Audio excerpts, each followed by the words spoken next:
কবির চোখে আমরা পৃথিবীটাকে দেখি, পাখির মতো আমরা পৃথিবীতে উড়ে বেড়াই, একে অপরকে ভালোবাসি, আমরা একত্রে বসবাস করি খোদার এই সুন্দর প্রকৃতি, সুন্দর পৃথিবীতে। ধর্ম নয়, বিভেদ নয়, আমরা একসাথে সবাই মিলেমিশে বাস করার চেষ্টা করি।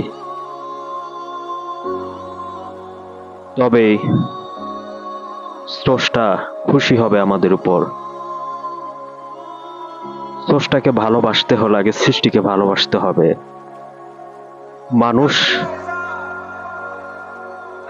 প্রাণী সহ যত সৃষ্টি আছে সবকিছুকে ভালোবাসতে হবে। ঘৃণার চোখে কাউকে দেখা যাবে না, শত্রুর চোখে কাউকে দেখা যাবে না। হয়তো লালন এই জন্যই বলছে মানব ধর্ম। আমরা ইসলাম ধর্মপন্থী।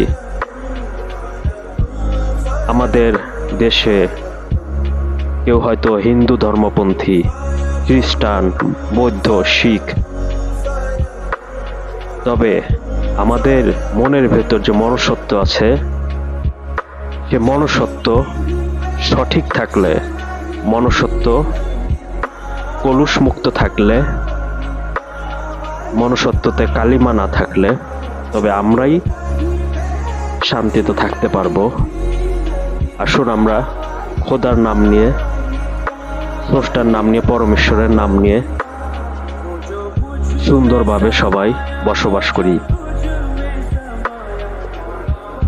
সবাই ভালোবাসা গ্রহণ করবেন। আসসালামু আলাইকুম রহমতুল্লাহ।